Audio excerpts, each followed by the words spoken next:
आज हम आप सभी के लिए एक ऐसी पौराणिक कथा लेकर आए हैं जिससे आप जान पाओगे कि कैसे भगवान द्वारकाधीश ने रानी सत्यभामा के साथ गरुड़ और सुदर्शन चक्र के अहंकार को भी चूर चूर किया था। तो चलिए शुरू करते हैं। एक बार की बात है, भगवान श्री कृष्ण रानी सत्यभामा के साथ द्वारका में सिंहासन पर विराजमान थे। निकट ही गरुड़ और सुदर्शन चक्र भी बैठे हुए थे। तीनों के चेहरों पर दिव्य तेज झलक रहा था। बातों ही बातों में रानी सत्यभामा ने श्री कृष्ण से पूछा, हे प्रभु, आपने त्रेता युग में राम के रूप में अवतार लिया था। सीता आपकी पत्नी थी, क्या वो मुझसे भी ज्यादा सुंदर थी? द्वारकाधीश समझ गए कि सत्यभामा को अपने रूप का अभिमान हो गया है। तभी गरुड़ ने कहा कि भगवान, क्या दुनिया में मुझसे भी ज्यादा तेज गति से कोई उड़ सकता है? इधर सुदर्शन चक्र कहाँ चुप बैठने वाले थे। उन्होंने भी कह दिया कि हे भगवान, मैंने बड़े बड़े युद्धों में आपको विजयश्री दिलवाई है। क्या संसार में मुझसे भी शक्तिशाली कोई हो सकता है? भगवान मन ही मन मुस्कुराने लगे। उन्हें समझ आ गया था कि इन तीनों भक्तों में अहंकार हो गया है और इनके अहंकार को नष्ट करने का समय भी आ गया है। ऐसा सोचकर उन्होंने गरुड़ से कहा, हे गरुड़, तुम हनुमान जी के पास जाओ और कहना कि भगवान राम माता सीता के साथ उनकी प्रतीक्षा कर रहे हैं। गरुड़ भगवान की आज्ञा लेकर हनुमान को लेने के लिए चले गए। इधर श्री कृष्ण ने सत्यभामा से कहा कि हे देवी, आप सीता के रूप में तैयार हो जाएं। और स्वयं द्वारकाधीश ने राम का रूप धारण कर लिया। मधुसूदन ने सुदर्शन चक्र को आज्ञा देते हुए कहा, तुम महल के प्रवेश द्वार पर पहरा दो और ध्यान रहे, मेरी आज्ञा के बिना महल में कोई प्रवेश न करे। भगवान की आज्ञा पाकर सुदर्शन चक्र महल के प्रवेश द्वार पर तैनात हो गए।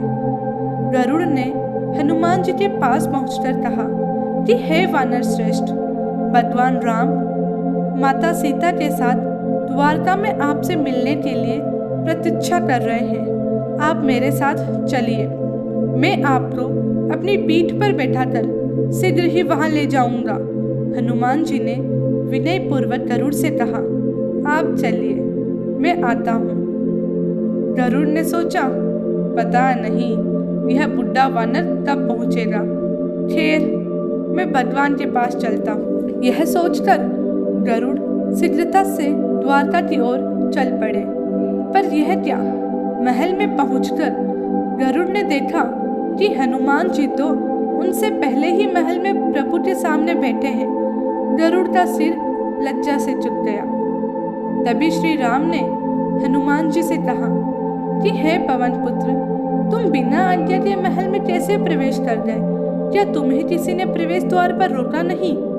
हनुमान जी ने हाथ जोड़ते हुए सिर झुकाकर अपने मुंह से सुदर्शन चक्र को निकालकर प्रभु के सामने रख दिया। हनुमान जी ने कहा कि हे प्रभु, आपसे मिलने से मुझे इस चक्र ने रोका था, इसलिए इसे मुंह में रख मैं आपसे मिलने आ गया। मुझे क्षमा करें। और भगवान द्वारकाधीश मन ही मन मुस्कुराने लगे। हनुमान जी ने हाथ जोड़ते हुए श्री राम से प्रश्न किया, हे प्रभु, आज आपने माता सीता के स्थान पर किस दासी को इतना सम्मान दे दिया कि वह आपके साथ सिंहासन पर विराजमान है? अब रानी सत्यभामा का अहंकार बंद होने की बारी थी। इन्हें सुंदरता का इतना अहंकार था जो पल भर में ही चूर हो गया। रानी सत्यभामा, सुदर्शन चक्र व गरुड़ जी तीनों का गर्व चूर चूर हो गया था। वे भगवान की लीला समझ रहे थे। तीनों की आंखों से आंसू बहने लगे और वे भगवान के चरणों में झुक गए। अद्भुत लीला है प्रभु की। अपने भक्तों के अहंकार को अपने भक्त द्वारा ही दूर किया उन्होंने। तो इस पौराणिक कथा से हमें यह शिक्षा मिलती है कि जीवन में कभी भी अहंकार नहीं करना चाहिए। जरूरी नहीं है कि आज जो आपके पास है वह कल भी होगा। अपने अंदर जरा सा भी अगर अहंकार आने लगे तो स्वयं ठाकुर जी हमसे दूर हो जाते हैं। ठाकुर जी को निस्वार्थ भक्तों की ही जरूरत है, अहंकारी की नहीं।